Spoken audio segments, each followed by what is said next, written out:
Welcome, everybody. We're so glad to see you guys today. Let me go ahead and just make this a little smaller on my side. There we go. It is the policy of the OmniAir Consortium that the organization, its officers, board of directors, members, and participants in its activities shall comply in all respects with federal and state antitrust and/or fair competition laws, regulations, and rules as may be applicable. Accordingly, no activity or discussion at any OmniAir-sponsored meeting or other function relating to competition or relating to practices that may restrain trade is permitted. Such prohibited topics include establishing prices, allocating markets, encouraging boycotts, regulating production, or any other understanding or agreement that may be construed as anti-competitive. And with that, I will turn it over to Jason for the remainder of the meeting. Thank you.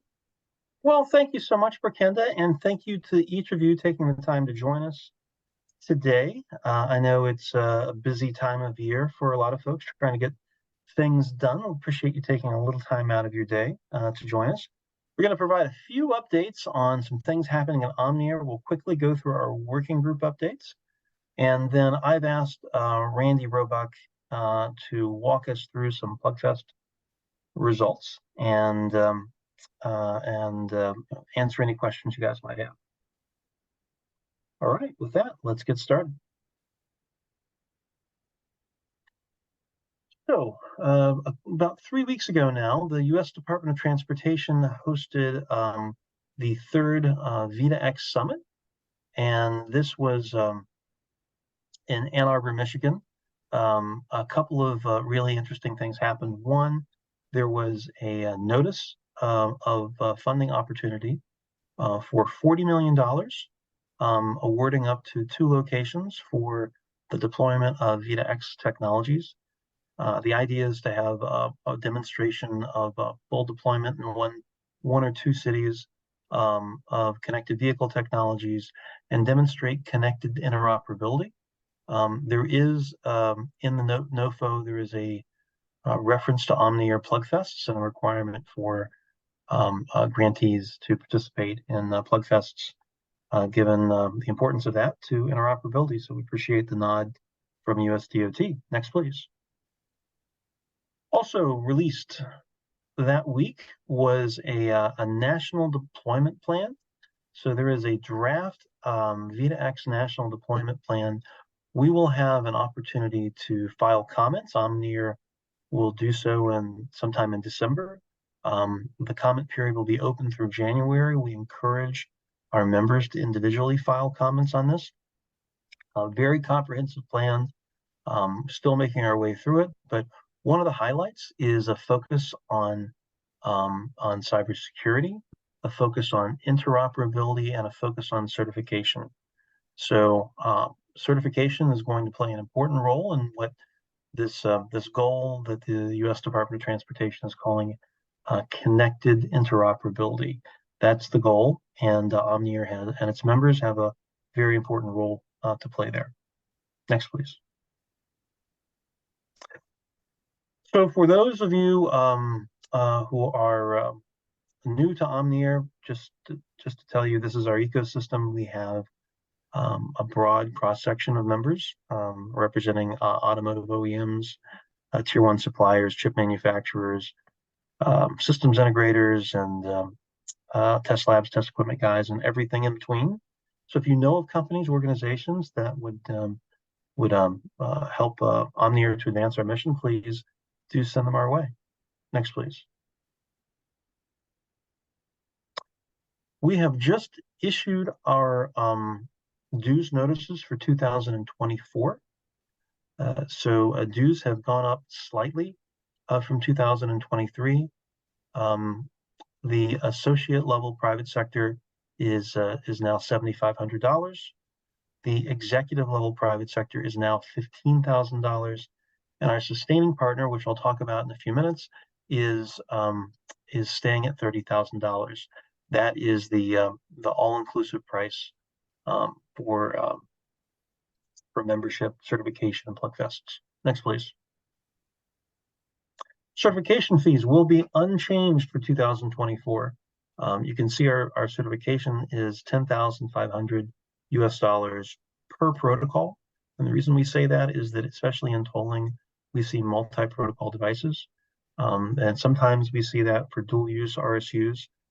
in the US, but less so now. And then laboratory authorization, field equipment qualification fees, et cetera, have stayed the same. But when you think about adding in PlugFest and membership and even one device certification, it really makes sense to consider what we call our sustaining partnership program. Next, please. And that is our sustaining partnership program at $30,000 per year. You'll never receive another invoice from us. And that's inclusive of all certifications, executive level membership, which means you're eligible to lead working groups and to run for the board of directors, and includes PlugFest registrations, webinars, laboratory authorizations, certifications, et cetera. So really a great deal.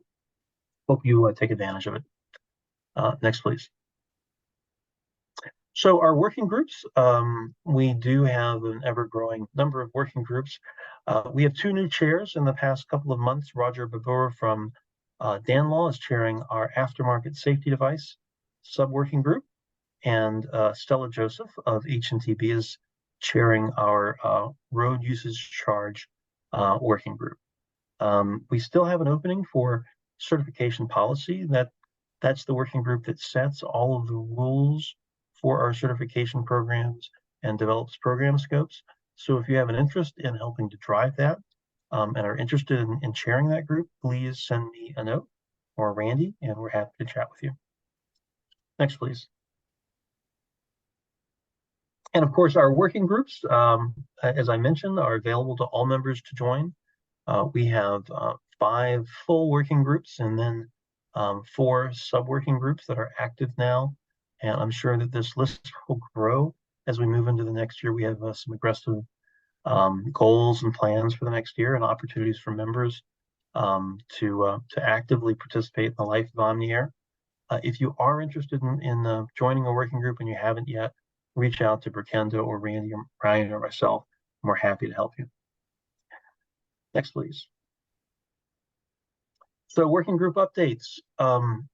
I know our technical working group has been working to finalize our module certification program, as well as all of this, updating all of our test documents to reflect revised standards, especially in the SAE standards and IEEE standards. And so that has been a very, very busy working group throughout the year. Our tolling working group has been focused on multi-protocol device certification program. There is one final document on tag parameter performance that working group is finishing out, and we'll be launching in the next month our multi-protocol tolling certification program. So very excited about that. The RSU sub-working group, very focused on our infrastructure programs and RSUs, updating this to reflect the CTI 4001 standard.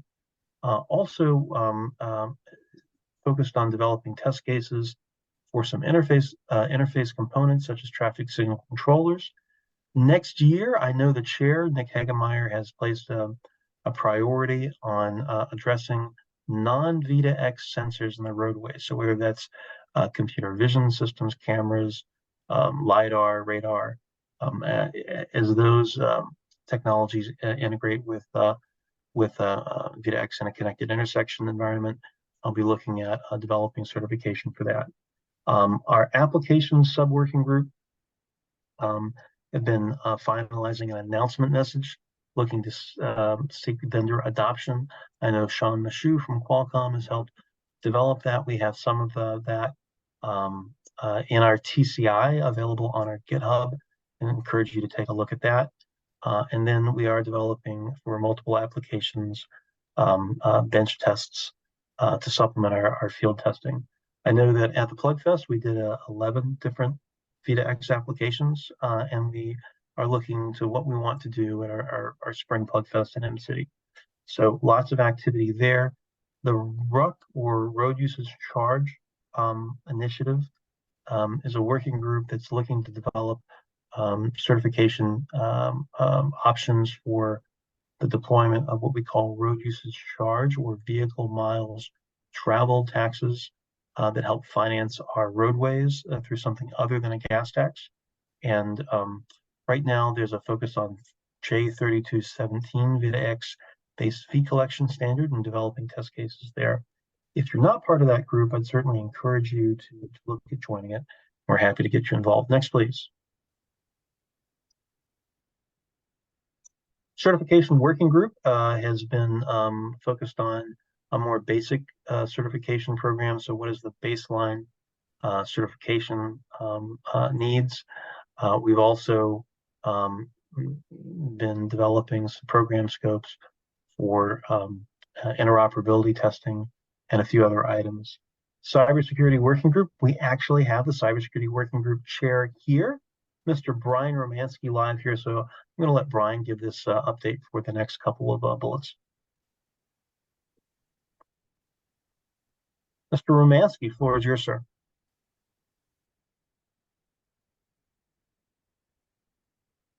Nope. Sorry about There you that. go. So, cybersecurity working group. So continuing to work on. Technical guidance documents. So we've got some clarifications on IEEE 1609.2 and .2.1 that are available on the cybersecurity working group SharePoint site. Your members are encouraged to take a look at these if you're familiar with .2 and .2.1. They can help bring some clarification. We'd love to get feedback on those guidance documents. Plan is to publish those and make them public. We want to make sure that members have a chance to review them first. And then we're also continuing to work on the IEEE 1609.2.1 tests interfaces. Continued doing some testing during the Plug Fest, and we're using the feedback on those to refine the test plan. We're going to be expanding the test plan to include more test cases and moving ahead on that. On the Tiger teams, going ahead again with the expanding those test cases. We're also expanding the 1609.2 coverage to include the 2022 release of the .2 standard. So there's some new test cases and also some negative test cases that we're adding to account for that. Excellent. Thank you, sir. And as I mentioned at the beginning of the call, just had a briefing with the U.S. Department of Transportation. They're keenly interested in our work on 1609.2 and .2.1 and looking for a briefing from OmniAir in the next couple of weeks. So there are eyes upon us. So hopefully we can do well and help to advance national connected interoperability. So aftermarket safety devices is a new working group, and that is looking at especially OBUs that are being sold as aftermarket devices, whether those are for emergency vehicles, transit vehicles, or just ordinary drivers who are going to have an aftermarket device that will have some functionality, but not necessarily the full functionality of a traditional OBU. Also, some that are deployed for use for vulnerable road users, including pedestrians and bicyclists. And as we saw in Taiwan, scooters. There's a real need there. And I think there are some really interesting devices coming to the marketplace that we want to develop certification for. So very active group, encourage you to get involved. You can click on this QR code or reach out to Verkenda.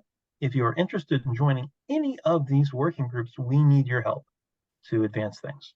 Next, please. So Taipei Plug Fest, a fantastic event. Thank you very much to our hosts in Taiwan and to all of our members who attended. I know that we had a very good showing from members from across Asia. We had some representation from Europe, North America as well. So we appreciate everyone who helped to make this a success. I especially like to call out Taiwan Telematics Industry Association, TÜV Rheinland, Wacom, Unix, Chunghwa Telecom, who really helped to drive this event. And I think it was one of our most successful Plug Fests yet. Over 100 participants actively testing each day. In our policy conference, I think the numbers got up to 250. It was just really, really great with some really great test stations and devices. Fantastic venue. D-City, I can't say enough good things about that venue. Next, please.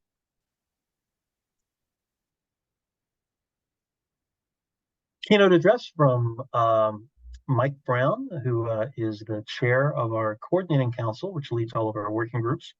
And he gave a really thoughtful presentation on testing and certification around the world and that need for global interoperability.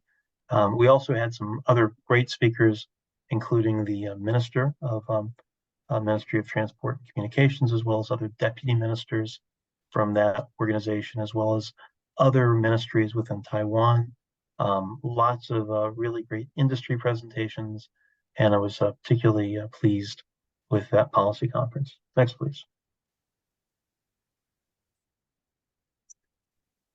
So I think we're going to show a little business clip.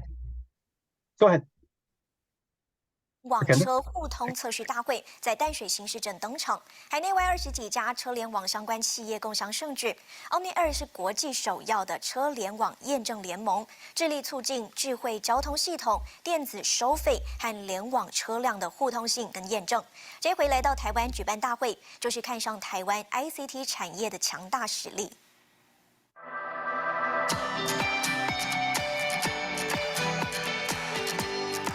一路向北到淡水，第一家网车互通测试大会热闹登场。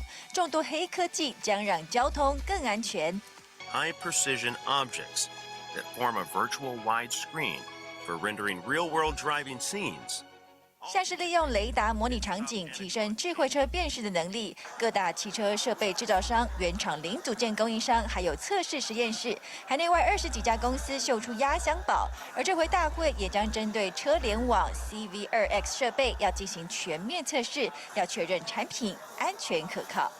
如果是类似全世界的一个测试验证中心，可以在这个 台湾的话，那未来就是很多各国的产品，我们国内的产品都可以在这里完成测试，然后把这个产品的，因为它是全世界统一的规格，就可以行销全市。最重要的是组成国家队打世界杯。这回国际首要的车联网验证联盟 OmniAir 第一个亚洲实体大会就跟台湾车联网产业协会合作，产官学都有重量级贵宾站台力挺。7天的活动也渴望诞生许多通过测试的公司。到台湾来做相关的这些车机跟路测设施的这个通联测试，那么这个可以是让台湾的产业跟国际来做链接，那让台湾的这个 D-City 就淡海新市镇也可以让全世界看得到。Taiwan, as I mentioned, is a leader in electronics, a leader in connected vehicle technologies, and we think that we'll find some very strong candidates right here in Taiwan. 业者积极打造智慧交通系统，要让马路越来越安全。记者杨志杰、严连凯新北采访报道。All right. Well, that kind of gives you an idea. I know it was in Mandarin, but just an absolutely fantastic event, and can't say enough good things about our hosts. Next, please. And I think we'll skip this one because that really was covered in the last video clip. Nope. There we go.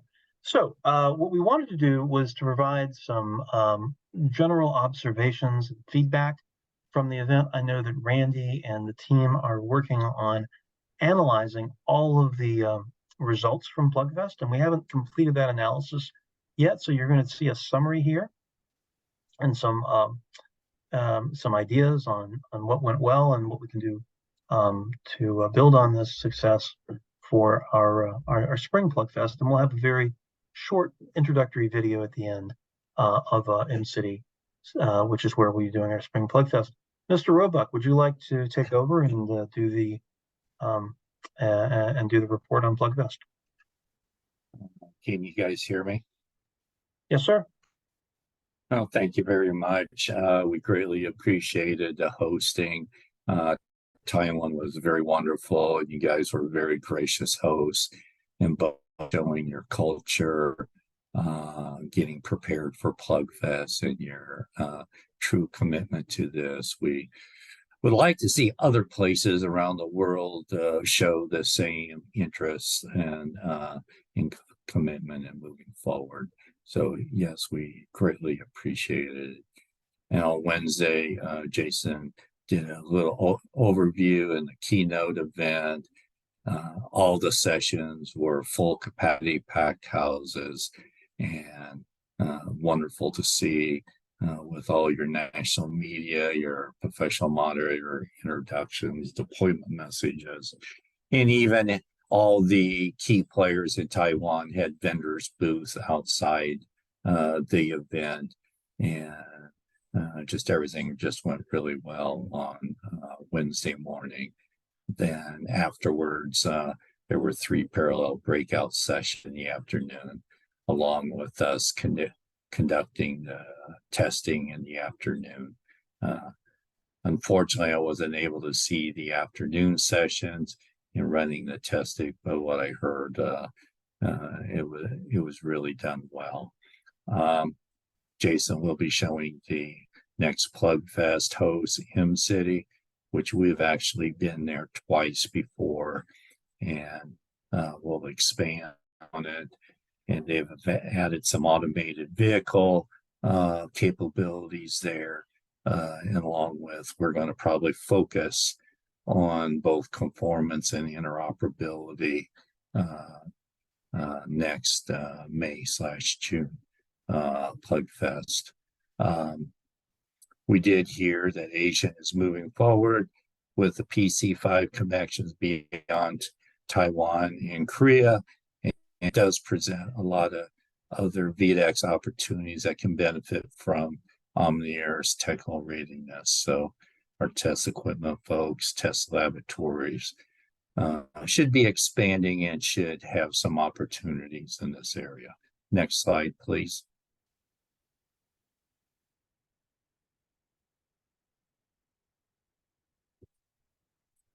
Next slide. One thing that, no, go back.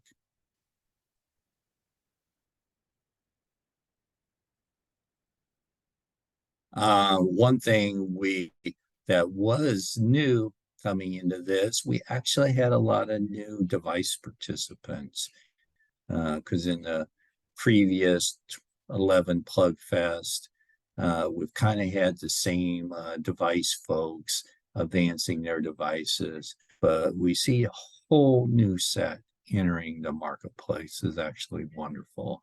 So little bit of our format and testing changed, where it became a introduction to the test cases, the test tools, the test laboratories, and providing the testing experience in order to accelerate your development. So we should be able to take your devices from the beginning stage to a certification readiness stage here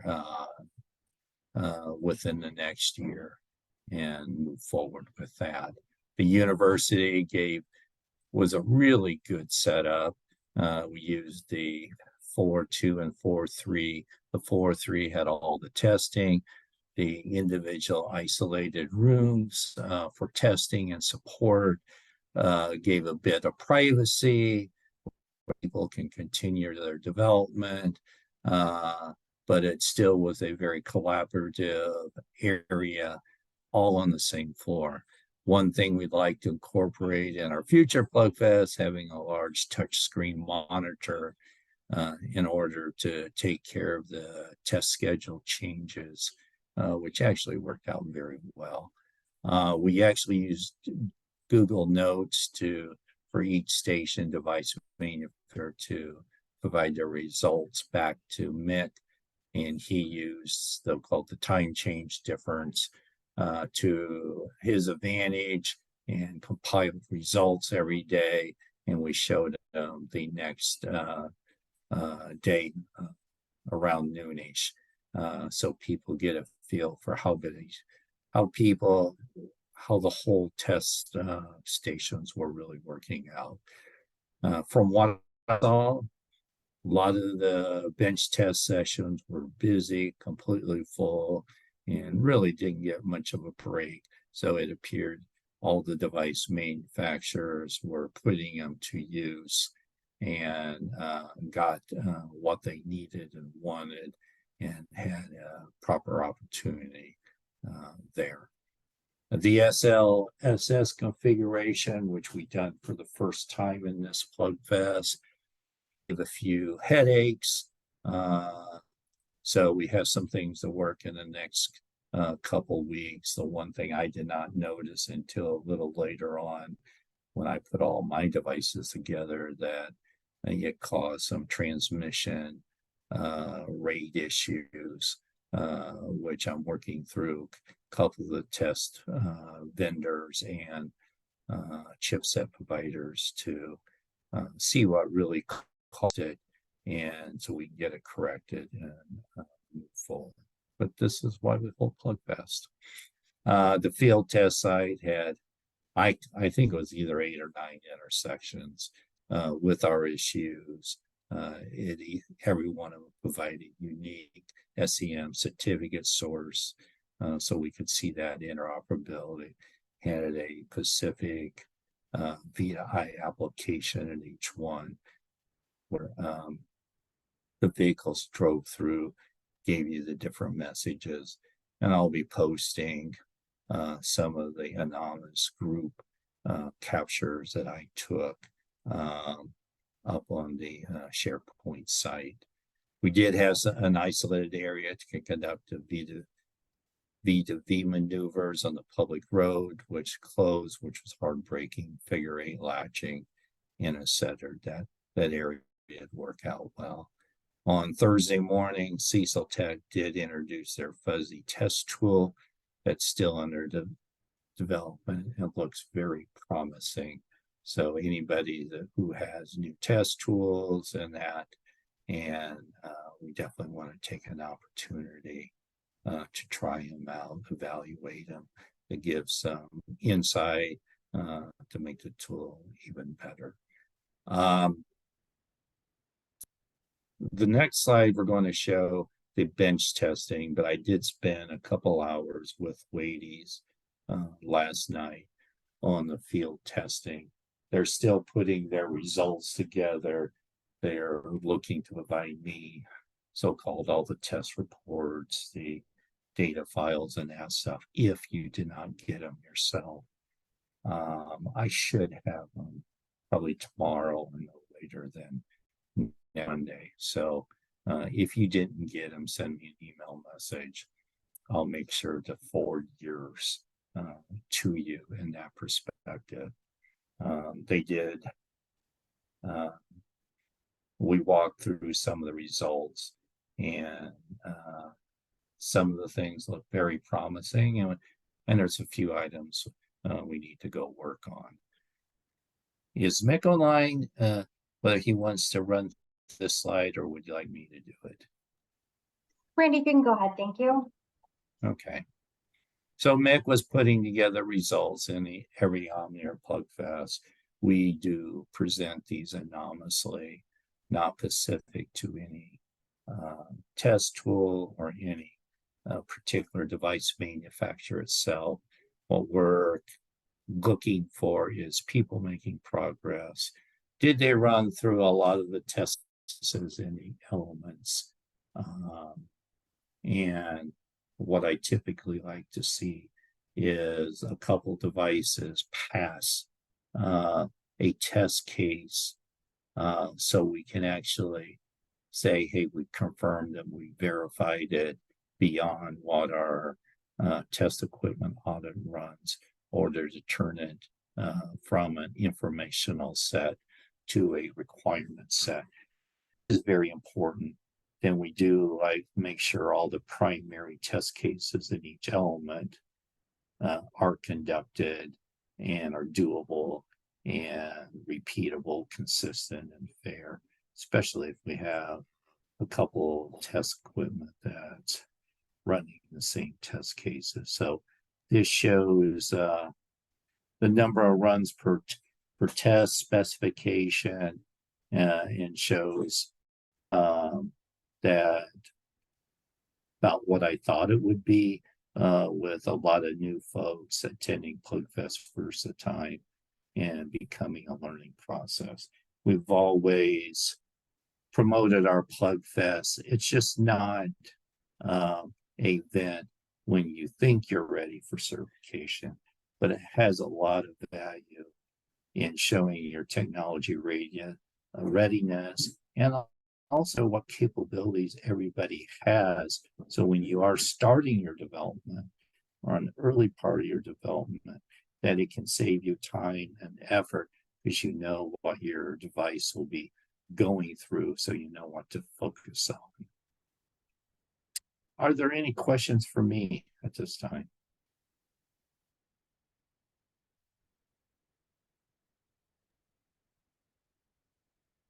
Thank you, Randy. Thank you very much. Of course, everyone can always contact you.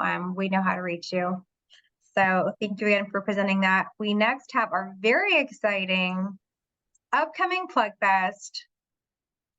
Let's share this video with you guys. Hello, my name is Henry Liu. I'm the director of AMP-City at the University of Michigan, as well as the director of Center for Connected and Automated Transportation, based at U of M and one of the regional centers funded by U.S. Department of Transportation. I wish I could be with you in person today for OmniAir's Taipei Plug Fest. I hope it has been a valuable week for everyone with fruitful discussions and demonstrations related with connected vehicle technology. AMP-City hosted Plug Fest in May of 2022, and we are delighted the event will return to U of M in 2024. I want to personally invite you to AMP-City. Those of you who were here last year will discover a number of new features and capabilities at AMP-City test facility. One of our proudest achievements is the development of AMP-City 2.0. With support and partnership from the National Science Foundation, AMP-City 2.0 opens up remote access to our resources by users across the country and the world. Real vehicles under test can interact with and respond to physical proxy targets and virtual road users in a cloud-based mixed reality test environment. This environment is adversarial, so users can test against safety-critical scenarios, such as hard braking and cut-ins more frequently, which increases the efficiency of safety validation. The mixed reality features can be used in V2X testing with real and virtual road elements able to send, receive, and respond to safety messages in real time. Over the summer, AMP-City welcomed Humanetics as an industry member. The company is providing us with robotics testing platforms which can mimic a range of road users, including pedestrians, bicyclists, and children. In addition, U of M is actively working on the Smart Intersections project. We will instrument 21 intersections with CV2X road units and roadside perception systems, including a combination of cameras and LiDARs. The 21 smart intersections will be expanded to 75 intersections next year through a new $9.8 million grant to U of M from USDOT. Therefore, by the end of next year, all major intersections in Ann Arbor will be equipped with CV2X and perception sensors. This will help demonstrate the connected vehicle benefits in a real-world setting. V2X communication are a proven means for improving traffic safety and saving lives. OmniAir's PlugFest offer an important opportunity to evaluate the readiness and effectiveness of connected vehicle technologies. AMP-City looks forward to welcoming the event back to Ann Arbor. 欢迎大家来密歇根大学，明年见。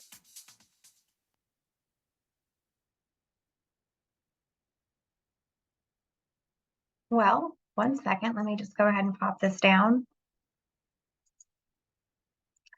All right, it looks like there's one thing in the chat. Let me just see what that is. Make sure it's not a question. Oh, from Charlie Chapman. Thank you so much, Charlie. We appreciate you. Well, with that, we're going to go ahead and close for the day or evening, depending on where you are in the world. Make the best of it. Have an amazing day. We'll see you soon. Thank you for joining us.